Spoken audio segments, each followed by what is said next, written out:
Hello and welcome.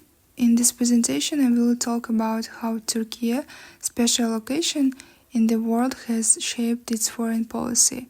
We will start from the time of the Ottoman Empire and see how policies changed during the early years of the Turkish Republic under Mustafa Kemal Atatürk. Turkey is a unique country because it sits between Europe and Asia, close to the Middle East and next to very important seas and trade routes. And this position made Turkey a key power in history and continues to influence its political today. By the end of this presentation, you will understand how geography affects foreign policy and how Turkey's goals shift from empire building to becoming a peaceful and modern nation and state. Turkey's location is one of the most strategic in the world. It connects two continents, Europe and Asia, which is why it is sometimes called a bridge between civilizations. It also controls two very important waterways, the Bosphorus and the Dardanelles. These waterways allow ships to travel from the Black Sea to the Mediterranean Sea.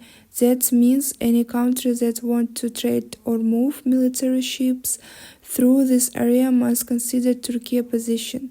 Because of this, many global powers such as Russia, Europe, and later the United States have always paid close attention to Turkey. Geography gave Turkey both power and responsibility.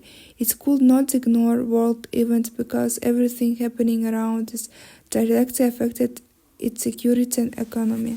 The Ottoman Empire was one of the most powerful empires in world history. It began in 1099 and expanded over 600 years, ruling parts of Southwest Europe, North Africa, and the Middle East. At its peak, the empire controlled important cities like Istanbul, Mecca, and Cairo. Ottoman rules used foreign policy to expand their territory, protect trade routes, and defend the Islamic Holy Lands.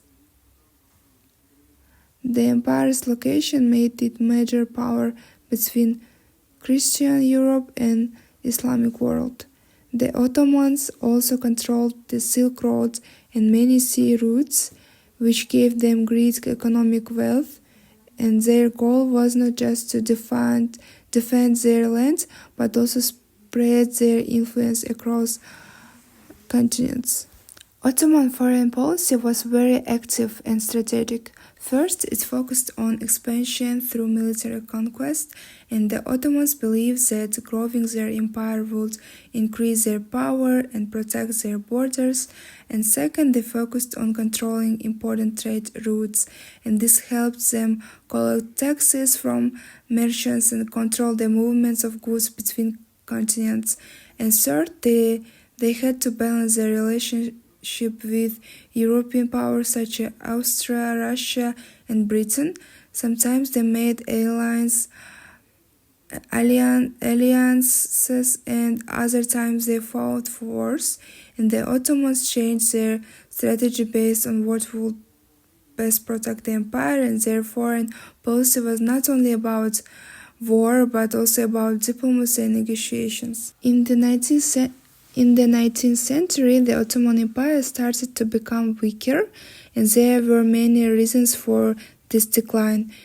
European countries were becoming stronger due to industrialization, while the Ottomans were slow to modernize their military and economy.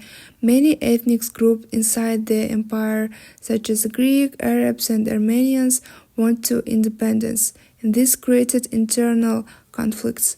The Ottomans lost several wars and territories, which reduced their power. European leaders started calling the empire the sick man of Europe. To survive, the Ottomans tried to reform their administration and foreign policy, but these efforts were not enough to stop the decline.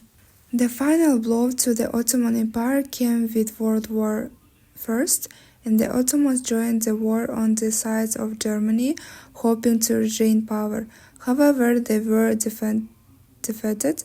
After the war, European powers created the Treaty of Sevres in 1920s, and this treaty divided Ottoman lands and planned to give different regions to Britain, France, and Greece, and Italy. The Ottoman Empire was almost completely dismantled, and the people of Anatolia felt threatened, and this situation led to national resistance movements, and this movement was led by Mustafa Kemal, who refused to accept the treaty.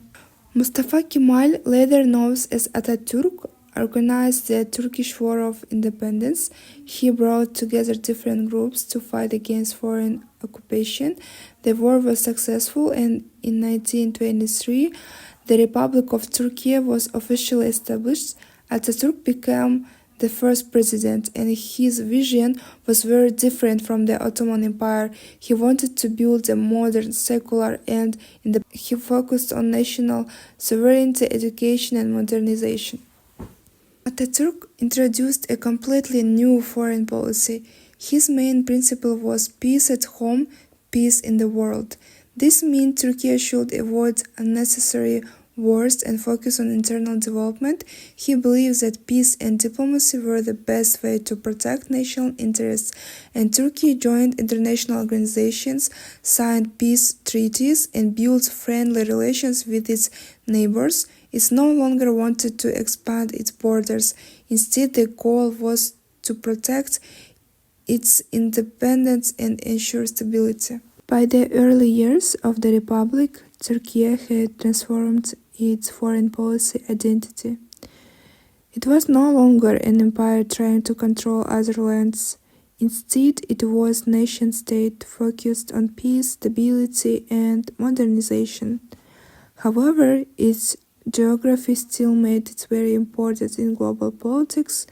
Located between Europe, Asia, and Middle East, Turkey continued to be important remained. Today, Turkey continues to use diplomacy to protect its interests while still benefiting from this strategic location.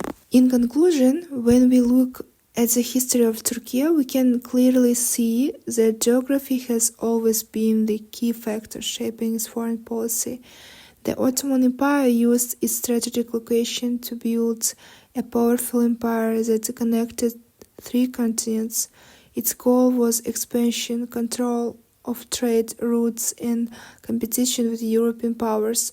However, when the empire began to decline and eventually collapse after World War I, the new Turkish Republic had to completely change its approach. Under Mustafa Kemal Atatürk, Turkey moved away from imperial ambitions and focused on creating a modern nation-state, and Atatürk's foreign policy was not about gaining more land but about protecting independence and building strong diplomatic relationships. His famous principle, peace at home, peace in the world, shows that Turkey now aims to be peaceful, stable, and respected in the international community. Even today, Turkey's geopolitical location continues to give a global importance. It stands at the crossroads of Europe, Asia, and Middle East, influencing trade, energy routes, and security dynamics. What has changed over time is not the importance of Turkey's geography, but the goals of its foreign policy, from expansion and empire to sovereignty and peace. Therefore, the story of Turkey reminds us that geography shaped destiny, but leadership and ideas shape the path country chooses to follow. And there are my reference. And that's all. Thank you for your attention.